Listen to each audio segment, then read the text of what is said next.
خواتي خواتاتي اهلا وسهلا مرحبا بكم يا جماعة الخير مساء الخير عليكم زول الفلاون والسلام عليكم. J'espère que vous allez bien, j'espère que vous vous portez bien. Bon, cette question a de moins en moins de sens, surtout après des histoires dramatiques et tragiques qui nous parviennent. Et ce qui aggrave le drame, c'est l'attitude honteuse, je dis bien scandaleuse, des dirigeants de notre État et des autorités algériennes. La diaspora algérienne en France est en colère. Elle est en colère, elle bouillonne, elle est triste, elle est accablée par un drame, un terrible drame qui est survenu le 29 juin dernier. Un jeune clandestin algérien, il est clandestin, il n'a pas de papier, mais ça reste un être humain. Et les êtres humains ont des droits, qu'ils soient des sans-papiers en Algérie, qu'ils soient des sans-papiers aux États-Unis, qu'ils soient des sans-papiers en France, ou là n'importe où. Vous avez certainement entendu parler de ce jeune Algérien qui a été tué à Bobigny, le 29 juin dernier. Nous avons été pratiquement les premiers et au début le seul média qui en a parlé. Et heureusement que nous en avons parlé avec des termes très durs à l'égard des autorités de notre pays, à l'égard des médias de notre pays, puisque nous avons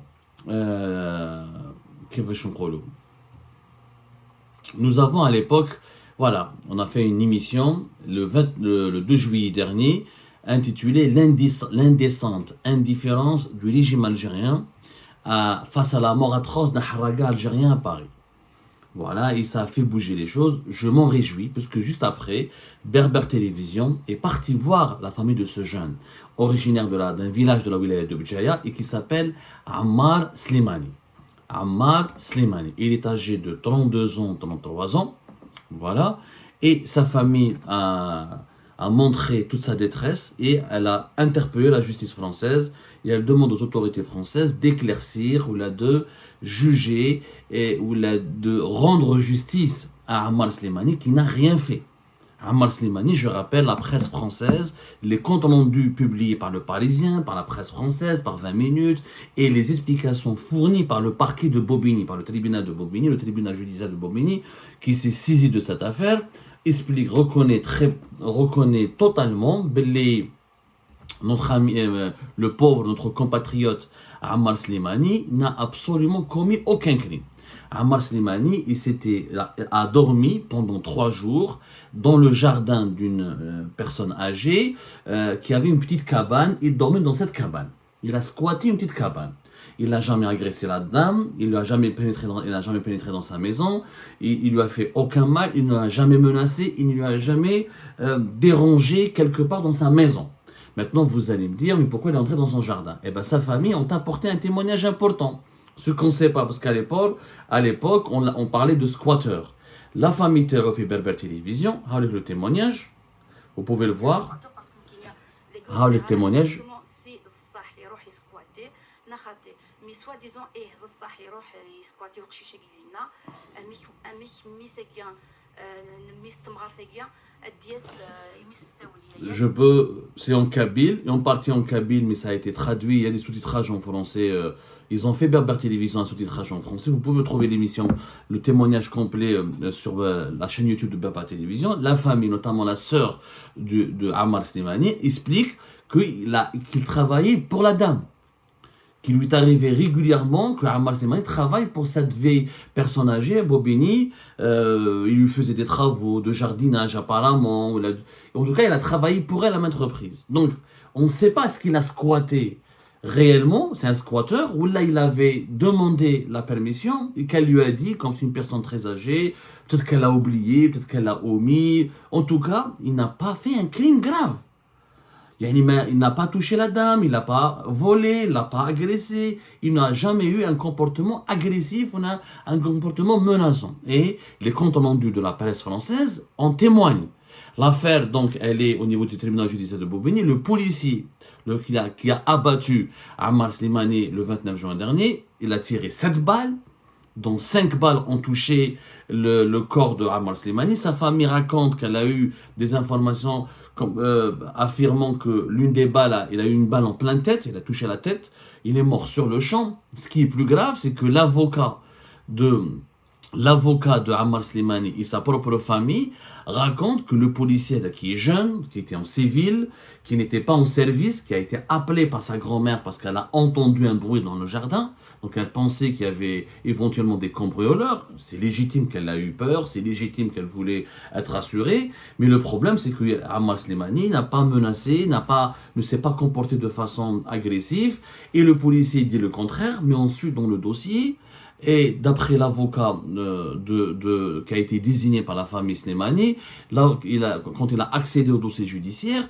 au cours de l'enquête, le policier a reconnu, l'avocat s'appelle Maître Yassine Bouzrou, qui a parlé dans le journal 20 minutes et qui a déclaré que pour le moment nous privilégions l'hypothèse d'un crime raciste, notamment compte tenu des termes qui ont été employés par le policier pour qualifier la victime durant ses auditions devant les enquêteurs. En plus, il a pris 2 photos. Le policier qui a abattu Ammar Slimani a pris 2 photos avec le corps du sans-papier algérien. Et une fois qu'il est mort, après l'avoir abattu, 5 balles l'ont touché, il a tiré 7 balles. C'est quand même... il y avait une volonté manifeste de la part du policier français de le neutraliser. On ne sait pas pourquoi, qu'est-ce qui s'est passé, ça c'est l'enquête judiciaire qui va le déterminer.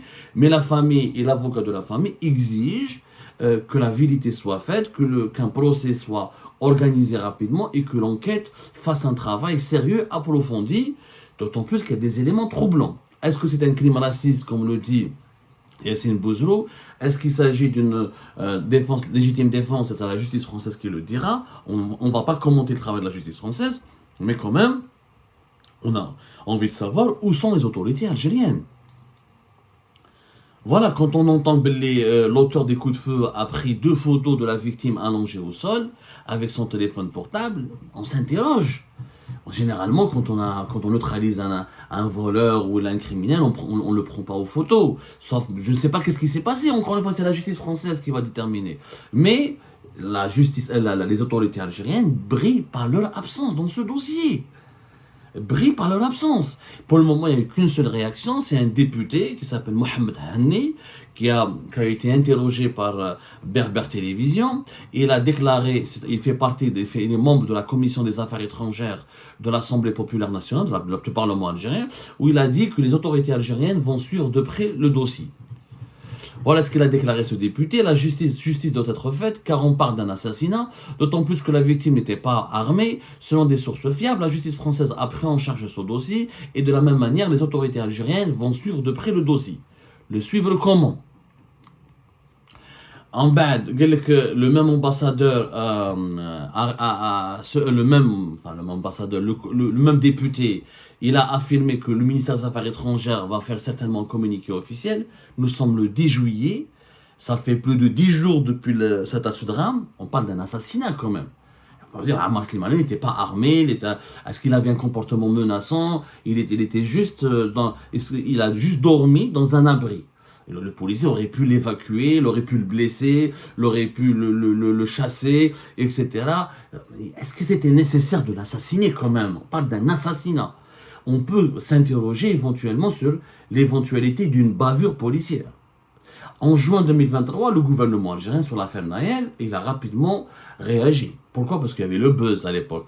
Il y avait du buzz, il y avait des manifestations, il y avait des marches à Paris, il y avait des émeutes à l'Algérie. Le gouvernement, le régime algérien a profité, a surfé sur la vague de la politisation de l'affaire Nahel pour réagir et pour parler. Il a dit, on est de côté, on appelle les autorités françaises à protéger notre communauté et les ressortissants qui sont établis sur le territoire français, à garantir leurs droits, à garantir leur sécurité. On est à leur côté, on soutient nos compatriotes installés en France, quelle que soit l'adversité des épreuves auxquelles elles sont confrontées. Mais l'affaire Ammar Slimani, comme elle n'est pas médiatisée, elle a été médiatisée que par quelques titres de la presse française, comme il n'y a pas de marche, comme il n'y a pas de manifestation, comme il n'y a pas une polémique nationale, et ben le régime algérien n'a pas réagi. C'est-à-dire, le régime algérien fait de la politique. Il n'est pas là pour défendre les membres de la diaspora algérienne.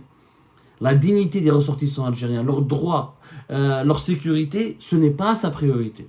La preuve, selon le député, Mohamed Hanni, c'est le consulat d'Algérie à Bobigny qui a désigné rapidement un avocat pour suivre tout près ce dossier.